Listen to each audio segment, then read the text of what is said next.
But the last few days has seen the country progress like never before down the road for tax reforms. And a major hurdle has been crossed as far as the goods and services tax is concerned in the Rajya Sabha.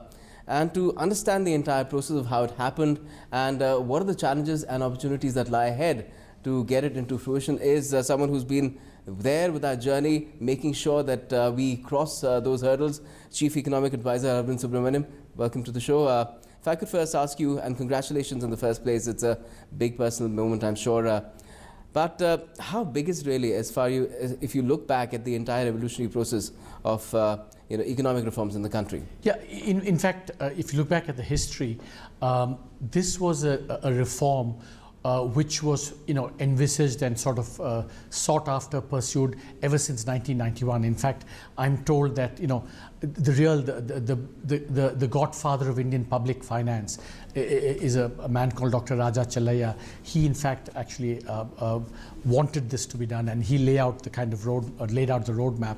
And so it's fitting that in this 25th year of liberalization, we're doing this. Of course, this thing was then revived under the Kelkar Committee in 2003, under the previous NDA government, and the UPA government also pursued it. Encountered major roadblocks along the way. So it's a great tribute to this government to actually have brought this to fruition, something which had eluded so many governments for so long. So it's a major achievement, and it's going to have major both economic effects and also political effects, I think. So both. So we should discuss both as we go along. Great. But is it a source of huge satisfaction to yourself that your suggestions of doing away with that 1% additional tax, the compensation that has been arrived at for 5 years to manufacturing states, that was acceptable to the opposition, and there was the broadest possible consensus that we could see? I mean, the thing is that the report that the committee headed by me wrote in December of last year was one more piece in this whole puzzle. I think a lot of people have worked very, very hard. There's a political component to this, there's a technical component, there's a legal component, there's of course then an intellectual component to this, and there we've played a small role there, but lots of people have contributed to making this a success. Do you think that at the stage that we are now, as far as getting GST is concerned, which is getting the constitutional amendment bill cleared of Parliament, do you think all the misgivings that were as far as this stage, they've been dealt with comprehensively? I think there were some major questions raised by the opposition party. I think they've all been addressed in one way or the other, and so that cleared the major roadblocks, and it's gone through. But of course, a number of challenges remain. I mean, the roadblocks that came in the way of passing the Constitution Amendment Bill, those have been taken away. Yes. And now this Constitution Amendment Bill will in turn trigger a series of sequential actions. And many of those actions will involve, taking tough policy choices. Yeah. Those have not gone away. We still have a lot of policy choices to make. The IT backbone has to be built. The training, yesterday the Revenue Secretary, Hasmukh Adhia, he outlined all the things that needed to be done. Yeah. So in some ways the hard work is beginning now, and we have a tight deadline. So, we have to, all of us have to continue working hard. So as far as the design of the GST is concerned, that's where one big challenge will come. Do you feel that the revenue neutral rate that you have recommended and the standard rate that you've recommended, that is what really should be the benchmark that should then decide what the work of the GST Council really will be? Yeah, see, we did a very detailed analysis, and I think we came up with a range of between 17 and 19%.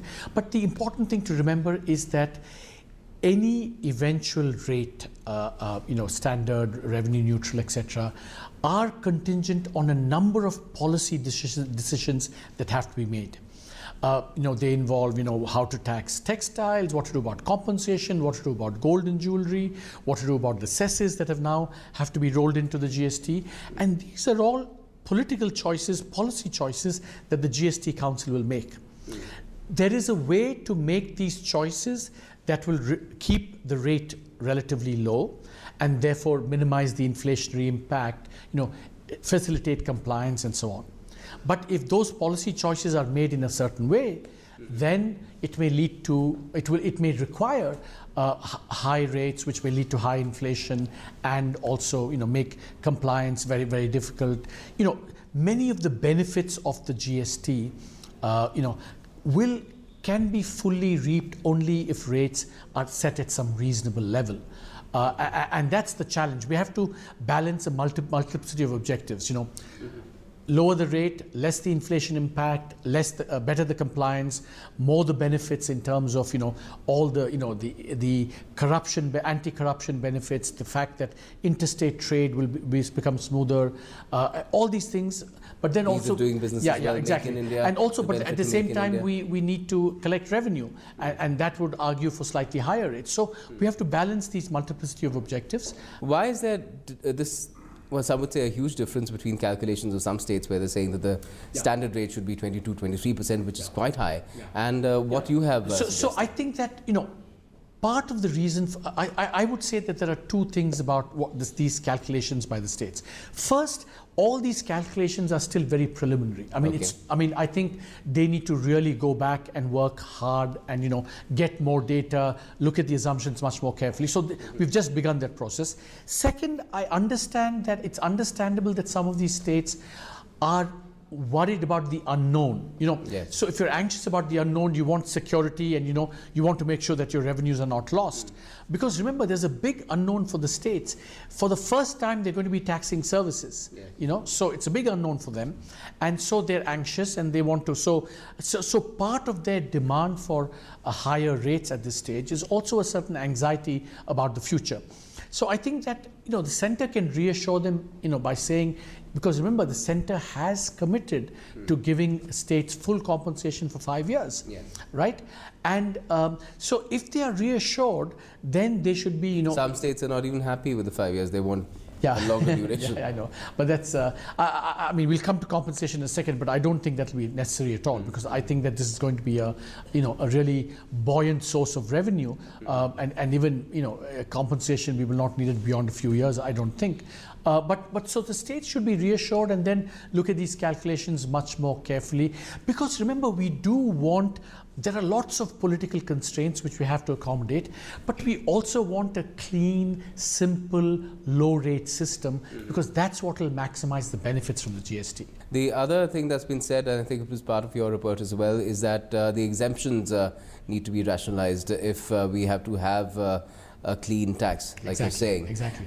Because right now the list is fairly large, especially for the center. Correct. And if that is done, then we can have a more reasonable rate. Exactly. So I think that the center's list of exemptions about 300 products. This is in goods. States is about 90. In the discussions in the Empowered Committee, there's a kind of a understanding that central list will be pruned down towards, maybe not exactly, but converge toward the state list. But again, this will be a tough job. It'll be a political choice. Yeah, choice, and it's a choice that the GST Council will have to make. Exactly. They will have to make this, because again, there is no... So again, politically, everybody will have to be on board. Exactly. The onus will be not on one political party. But I think the central list is very much for the center to prune down. The center will have to take those, political calls to bring the exemptions down. Obviously, exemptions benefit some, so there is a kind of political dimension to that. But I think that one should remember here that there's no free lunch. If the list of exemptions goes up, your rates will go higher. So it's very simple. That's why we need to think about this in a broader context. If you want a clean, simple system, that means the base has to be broad, the exemptions have to be very few, and the rate has to be low. Even if it's 17 to 18%, it'll still be more than other countries, 190 countries that have this sort of a system in place, because that range is about 14.1 to 16.8. Why does it need to be higher in India's case? Well, remember, the numbers you cited are averages for those countries, 14 and 16. Correct. Some have higher as well, some have lower. So we should try and fall somewhere in the middle of that. We shouldn't be outliers in that. And so, in fact, one of the arguments that the report that we wrote made was that if you have very high rates, you will be, a complete outlier internationally, and that raises a lot of questions about what does it say about our system that we need such high rates to generate the same kinds of revenue that other countries are generating? You know? So if we have very high rates compared to others, that means that either our tax base is very narrow or the efficiency of a collection is very poor. So I think that we need to think about that as a way of nudging tax rates in the right direction. The other, of course, assumption is that the cesses that have been brought in over the years, they will be subsumed. Is that a fair and safe assumption to make, that at least those cesses will not be necessary when there's GST? Remember, all these are policy choices that the GST Council will have to make. But I think the presumption is, again, see, if you want a clean system, that means not having multiple taxes. So it means good public finance means that the cesses should be rolled into the GST. That's the presumption, but that's something that again will have to be decided by the GST Council. But I think the presumption is that as many of, except of course the petroleum cess. The petroleum cess will be out because petroleum itself is out. But all the other non-petroleum cesses should in principle be rolled into this. There's a phrase called no pain, no gain. Exactly. But people are wondering what will be the best rate when you have maximum gain and minimum pain. I mean, everyone wants maximum gain and minimum pain. And of course, in this business, only the people who feel they lose out, they're very vocal. The people who gain don't speak up. So there's an imbalance in the way the whole, the debate is conducted, which we should be mindful of as we think about what is the right thing to do going forward. Because you've specifically spoken about gold as well. Now that is a fairly sensitive issue, but you feel that should be out of the exemptions, and all those items that are exempt right now, when that list will be pared down, these are the things that need to be really targeted. Yeah. Gold is not exempted, especially after the budget. Yeah. It's taxed at one by the center, one by the, roughly one and one, and then the question is what should so it be? That became an issue. Yeah, it became an issue, yes. But I think now the question is that can we do more and so on. So, but again, that's a political call that will have to be made. There was some concern about subsidies as well during that debate in the Rajya Sabha. Does this have any bearing? Does GST have any bearing on subsidies? No, not at all, right? Not really. Because that was misplaced, it seemed. Yeah. What was it? What was the subsidy debate in the? There was no real subsidy debate on this. Somebody raised the point about how it might affect how subsidies are given, where direct benefit transfer would perhaps be. There is a connect. Yeah, exactly. Yeah, but for the moment, I think the GST doesn't have to bother about that. Yeah. As far as manufacturers passing on the benefit of GST to consumers is concerned, do you think there is room for that argument where it says that there should be an anti-profiteering clause in the bills that will come later on? I think that we have a kind of. I think what we should do is, I think you raise a really good point that when some of the taxes come down, right, you want these to be passed on to consumers, right?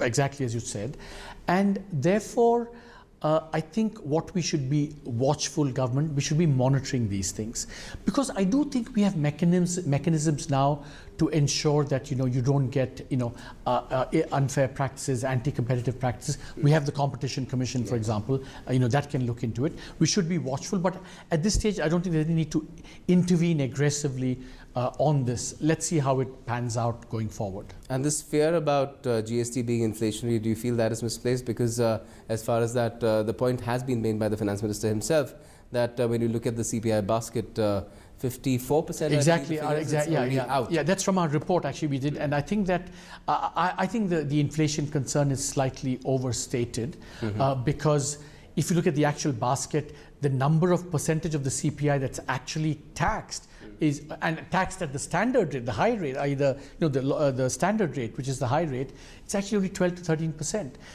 and broadly that structure will remain going forward, so that the inflationary impact should be kept to minimal, subject to the caveat, of course, that the higher the tax, by definition, the higher will be the inflation. So there's no getting away from that. So when we design, I think the poor are protected because of this. Their commodities, the consumer will be exempted. But you're not in favor of a cap, are you? So I don't see. Everyone has agreed now there should be no cap in the Constitution.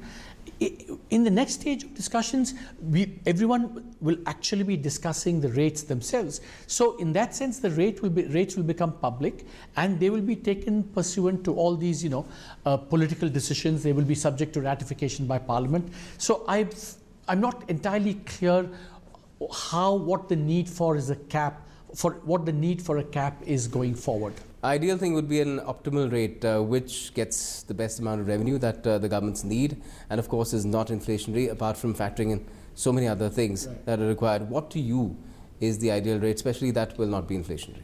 You know, it should be close to what the committee recommended. I think that would be, I think, the plus or minus a little bit here, a little bit there. Do you have an upper limit in mind? I think once we start having, once the standard rates starts going into the 20s, I would start worrying. All right, at that point, we'll take a short break. We'll have a lot more to talk to Arvind Subramanian.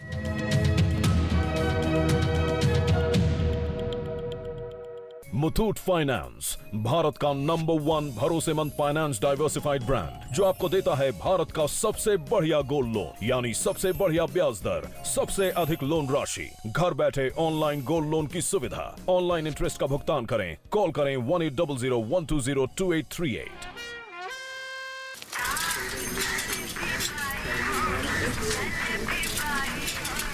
आज बड़ा चकाचक दिख रहा है, बोला कहाँ चला?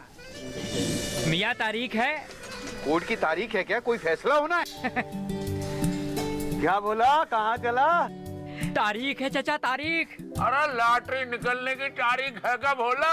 अरे तारीख का सस्पेंस क्या है? आज आंकलन की तारीख है। उनके लिए जो अपनी स्कूली पढ़ाई पूरी नहीं कर पाए, वो सभी लोग पढ़ाई लिखाई और हिसाब के अपने ज्ञान का आंकलन करवा सकते हैं। बस पंचायत में जाके बिना किसी फीस के नाम लिखवाओ और आने वाली 21 अगस्त को परीक्षा देकर सर्टिफिकेट पाओ। पता लगा तारीख क्या है? पढ़िए कहीं भी कभी भी साक्षर भारत अभियान। अधिक जानकारी के लिए अपने सरपंच से संपर्क कीजिए। ये साइड से थोड़े छोटे कर दे जल्दी। ये वाला सर? क्या है? सर ये साइड से? नहीं। नोज पियर्सिंग यहाँ पे परफेक्ट हो जाएगा मैम। बिल्कुल दर्द नहीं होगा, पता भी नहीं चलेगा आपको। कुछ ऐसा ही करते हैं आप अपने गियरलेस स्कूटर के साथ। गियरलेस स्कूटर में कोई भी 40 ऑयल नहीं, सिर्फ सर्वो स्कूटोमैटिक 4ST ही डालिए। इसके फ्रिक्शन मॉडिफायर्स इंजन की परफॉर्मेंस बढ़ाए और आपकी राइड स्मूदर बनाए। Servo Scootomatic 4ST।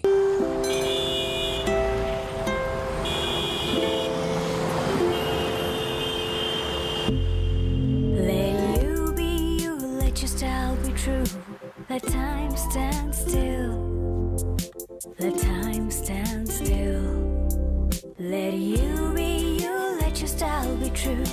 Let time stand still. Style is now original, genuine, premium. Style is now India Handloom. भाई बोले तो अपुन के एरिया में अपुन से बड़ा डेंजर कौन आ गया भाई? डेंगू और चिकुनगुनिया। बोले तो दोनों का गेम बजा देते भाई। अरे पापा, कूलर में मच्छर की फैक्ट्री डाले ले क्या? ड्रम, कूलर, गमले, पक्षियों के बर्तन वगैरह को हर हफ्ते साफ करने का। टायर, प्लास्टिक के कप, ग्लास, नारियल के खोल में पानी जमा न होने दे। डेंगू और चिकुनगुनिया का मच्छर साफ पानी में पनपता है। मच्छर के काटने से बचे। बुखार हो तो पैरासिटामोल लेने का, एस्प्रिन नहीं। पर भाई ये बीमारी का पता कैसे चलेगा भाई? सीधा है रे, बदन दर्द, सर दर्द, तेज बुखार, थकावट, बदन पे दाने निकले तो मतलब डॉक्टर को मिलने का, खुद डॉक्टर नहीं बनने का, समझा? वाह भाई, आप तो सचमुच के MBBS हो भाई। सुपर बाइक से लेकर ट्रक तक सब दौड़ाते हैं। सारे देश का इंजन हम ही तो चलाते हैं। HP Lubricants A to Z आपके काम आते हैं।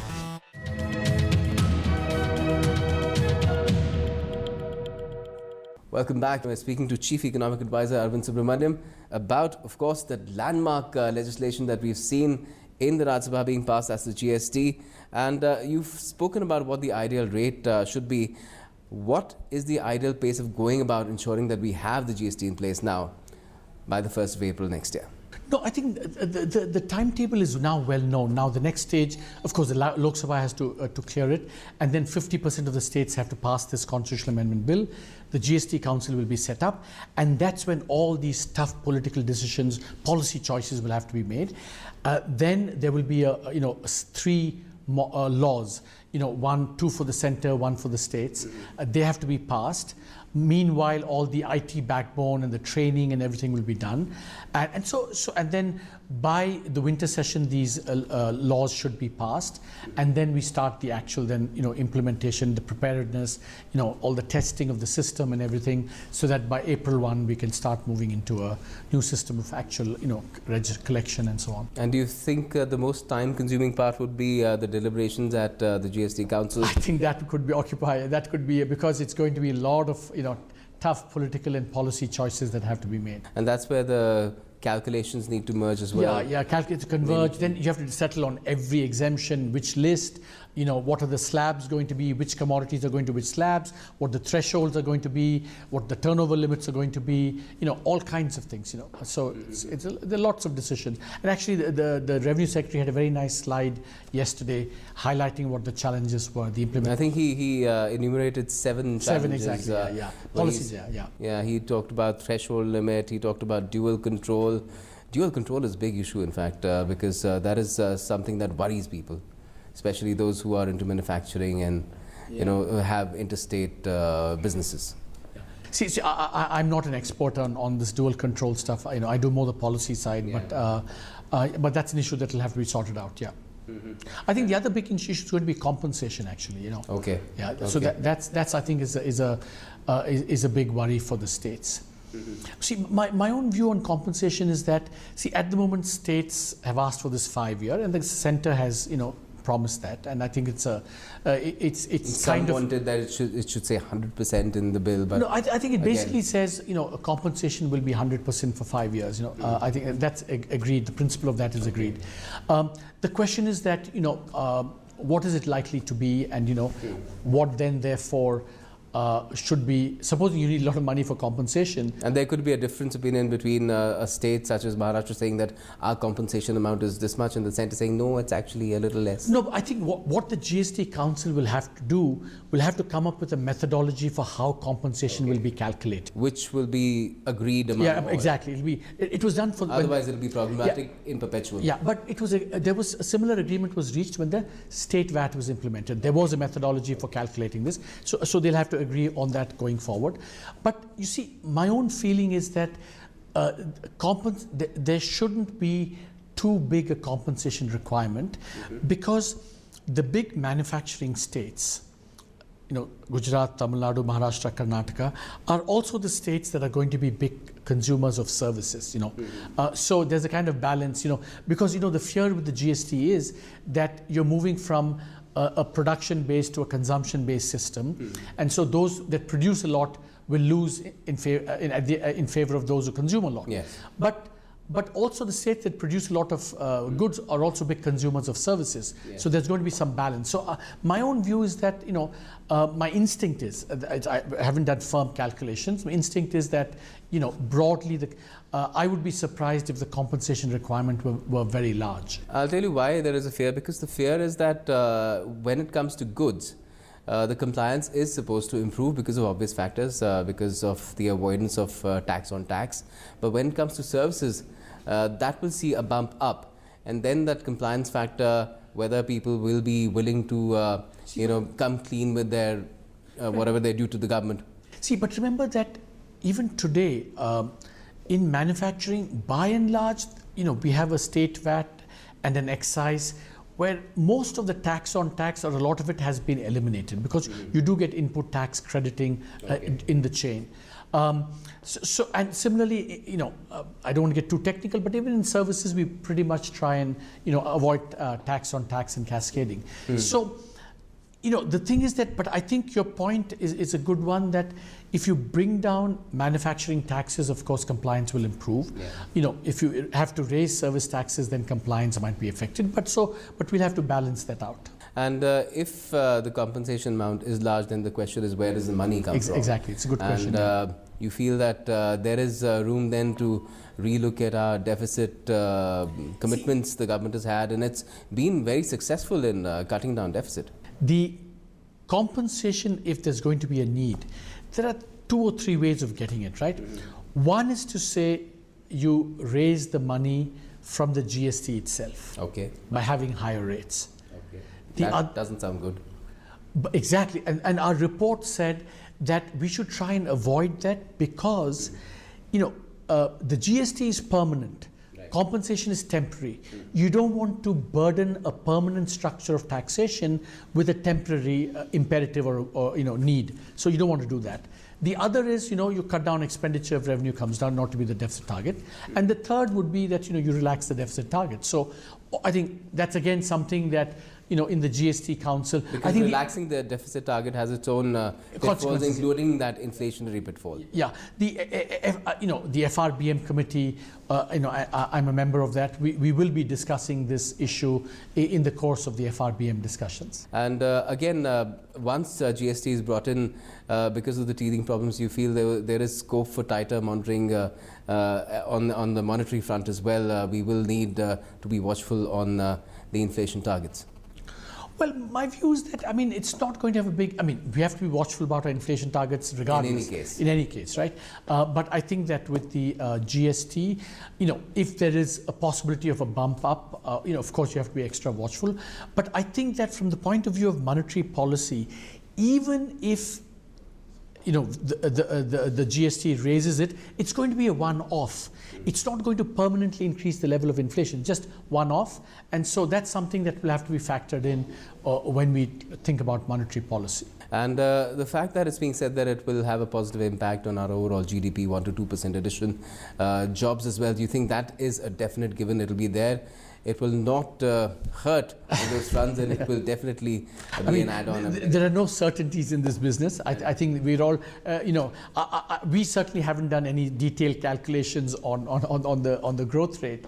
But I think there is reason to believe that, barriers coming down to movements of goods, better compliance, less corruption. The current system actually penalizes domestic manufacturing. That will also come down. So there is good reason to believe that there will be benefits to economic activity.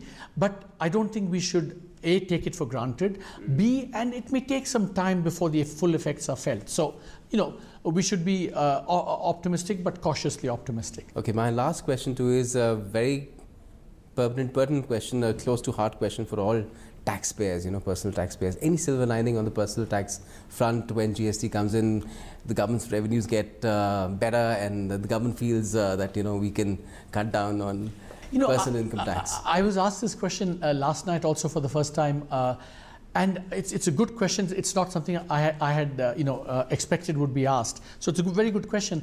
But my answer to that is remember that in the discussions, if you remember in Parliament, there was this whole question of GST, direct taxes. I think we should remember that the GST is inherently a regressive tax. That is that, the poor and the rich, if they consume the same product, they end up paying the same tax.